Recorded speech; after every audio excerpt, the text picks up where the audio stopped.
Before I go to my presentation, I'd like to take an extension to what was just now being said. Thank you very much, sir, for the point that you made in the beginning. This is something that I've experienced myself all these years. You talked about when somebody picks up a Hindi newspaper, how exactly he gets treated, and the conditioning that we have as Indians, how it operates. The same thing is very much true in many other ways also.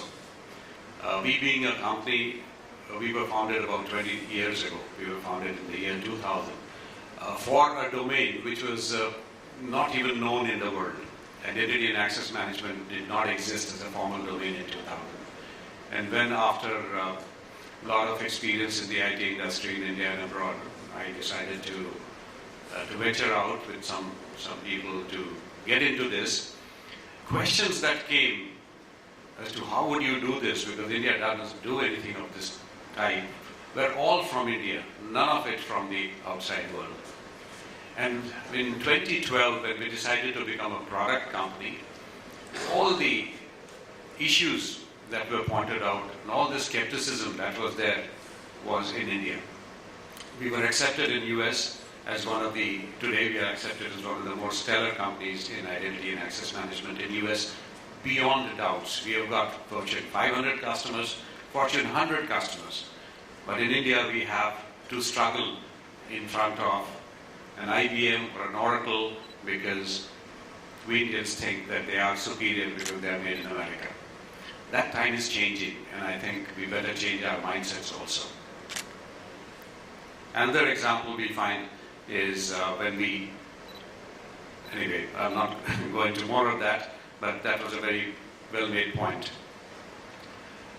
We have been working in the Indian market only for the last 1.5 years, and we are committed to work more in the BFSI sector because our technology is of consequence for BFSI today. With RBI getting really stringent about the compliance norms, the norms have been there for a long time, but it's only now, in the last 1 to 2 years, we find they are being implemented and they are being forced to be compliant with. What we do is of extreme relevance to the banks from that point of view, and I just want to talk a little about that. If you look at the ongoing concerns of the BFSI sector, the ever-increasing scope of regulation is making things more and more difficult.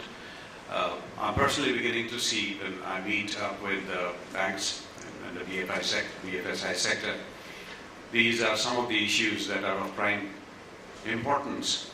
And as you said, as you pointed out, that we should be spending time in serving the customers, but we seem to be spending more time in looking at concerns which are important to be addressed, and then only if these are addressed well enough, then only we can be serving the customers also well. These are some of the findings I just picked up from the recent issues that we see. 71,500 crores worth of frauds in the 18-19. It is said that the next year is going to be almost 100% more or more. Most of these frauds of a particular kind, and our technology actually is in the heart of preventive measures that can be taken. The list keeps on going, it keeps growing in terms of the kind of frauds that are happening, and it's nothing new. In fact, in the US we see it all the time. In spite of the best of things that are being put in place, the frauds have only increased, but not at the dramatic rate at which it's rising in India at this point. The current compliance culture that we have is far from satisfactory because, let's face it, these things don't happen because you want to do it, these things happen because the regulatory authorities want you to do it. We want to do it, but then there are other issues of business that we are dealing with all the time as a sector. And so unless we are forced to do it, or unless there are frauds or something happen which is really threatening our reputation as a company, we don't get to do some of these things. What makes compliance so hard? There are several factors over here. Lack of visibility and access to key resources is one of the most important things. So there are very many tools today that you can put in place in information security to become compliant. But if you look at the fundamentals are very simple. You've got, any organization has got a few assets. You've got an set of infrastructure, the hardware and the software and so on. You've got applications. And nowadays you've got a lot of devices. I'm beginning to see a lot of proliferation of bots and things like those to automate systems. And whether these are applications or these are devices, or these happen to be the infrastructure, somebody is accessing them. Somebody has to be given rights to access those devices. Somebody means an ID in the technical, in our world. It's not a human face that really is recognized by the computer. So that identity of the person has to be managed, number one. And the access to various devices, applications, whatever you have, whatever you do on your day-to-day has to be managed. And that's what is the fundamental of all frauds. If that doesn't get managed well, you've got issues. Regardless of what you do about your network security, what you do about your system security and so on. If the person who's managing these systems itself there's a fraud happening there, then none of those securities are going to help you. What can we do better? A lot of things. We have to be more resilient with compliance. It is something that keeps on changing face all the time. Today's frauds are not tomorrow's frauds, and therefore there has got to be more resilience in thinking about compliance. The trust-first approach, unfortunate. I consider it unfortunate because I've seen the times when we could trust things. Today, when for the first time I heard that word in US, I didn't like it. Today we are talking in security of what's a term which has become very popular called zero trust. Zero trust essentially means you don't trust anything. Even if there's a person who is logged in from his computer, his laptop today, and after 5 minutes he logs in again from the same location, in the same time zone, from the same device, still you don't trust him. So there is this new thing that has come in of zero trust that we deal with a lot. It's a part of our identity and access management, where you don't trust anything, and everything trust has to be renewed every time you're logging into a system or doing any access to any information. You have to look at technologies and compliance solution as an investment, not as a fanciful thing anymore. You got to look at what is really required, and that's where perhaps RBI compliance is one of the things that you got to look at, because all said and done, enough amount of due diligence has gone when RBI came out with its requirements on the compliance. With that, just one little bit I would like to talk. I've already spoken on this. Identity and access management is a domain that was fathered sometime in the year 2000. It's a fairly ripe and mature technology now. We have been in that space all these 20 years. We were recognized by Gartner as the best service provider in the US when they did a survey in the year 2012. They took up 99 customers in US and they did their satisfaction rating. 3 of the top 5 customers in US were Ilantus customers. And that's why actually Gartner came to us. And we were the first, what they call, cool vendor for the identity and access space in the world, as acknowledged by Gartner. And they gave us the advice, with the kind of experience you guys have, why don't you go and build your own products that could be useful in the coming generation of things in our area. So we built the product called Compact Identity, which is the 3rd generation of our products, very unique in nature, very suitable, especially for emerging environments like India. because this puts together about 5 different technologies which come at 5 different bases, 5 different products from any other company into one single code base. That's the first part. In spite of that, it is very easy to implement and it's highly economical. So the return on investment is like the industry has never seen before. And that's why within a year of it being there, we have more than 600 installations worldwide. We have a lot of banking and BFSI customers, including in India. In fact, it will be difficult to find any other technology which is so successfully implemented as our product. Just a word on how we can give some help. We don't want to help everybody. We came across a situation, and it has been disappointing in that sense, that Indian customers in this country, we are very, very hungry for technology knowledge, not necessarily for consuming the technology. So we don't have a lot of bandwidth.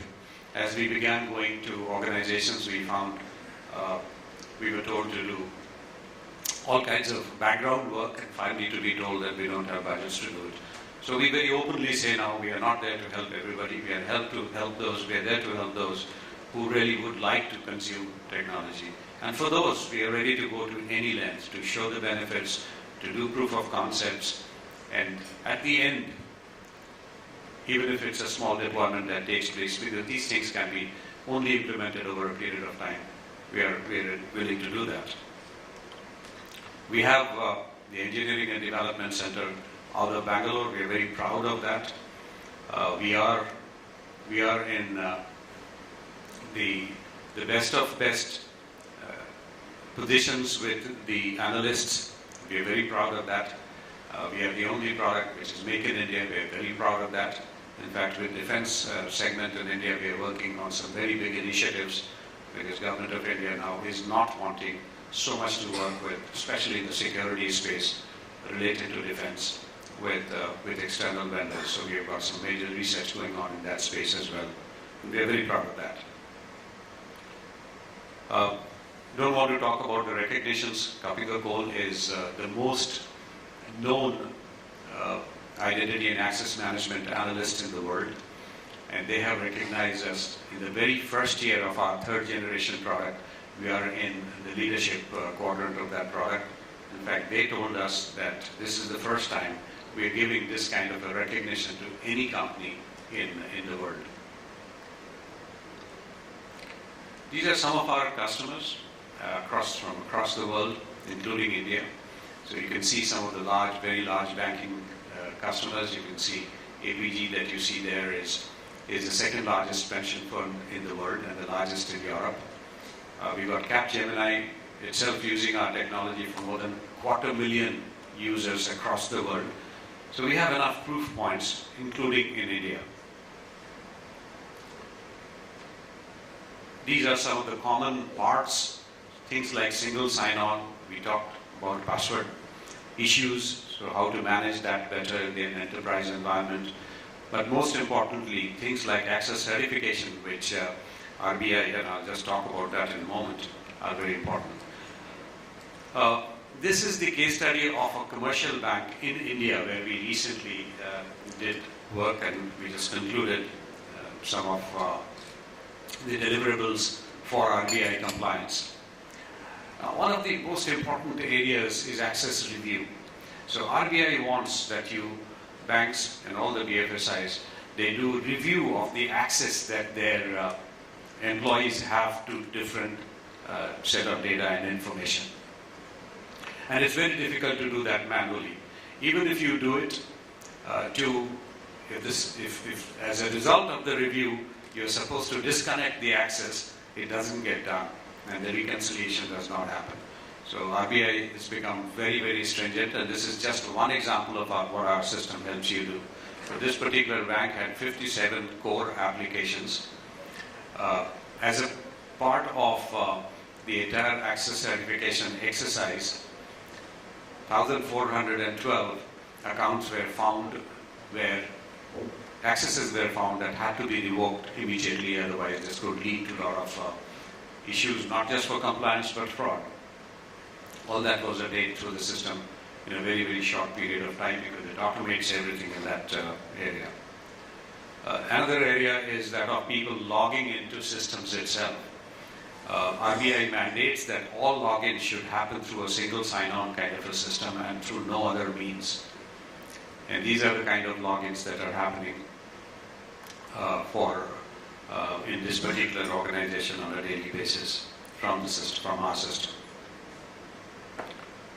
This essentially gives a little more granular data on the accesses reviews that were performed. These are some of the top financial applications they have, like Finacle and so on.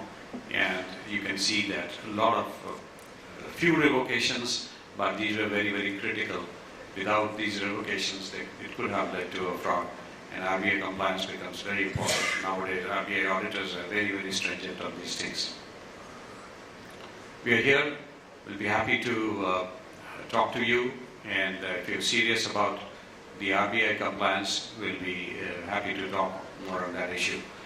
With that, I just wanted to do, we have actually come out with a white paper that we would like to release today. This white paper is for the BFSI sector on RBI compliance.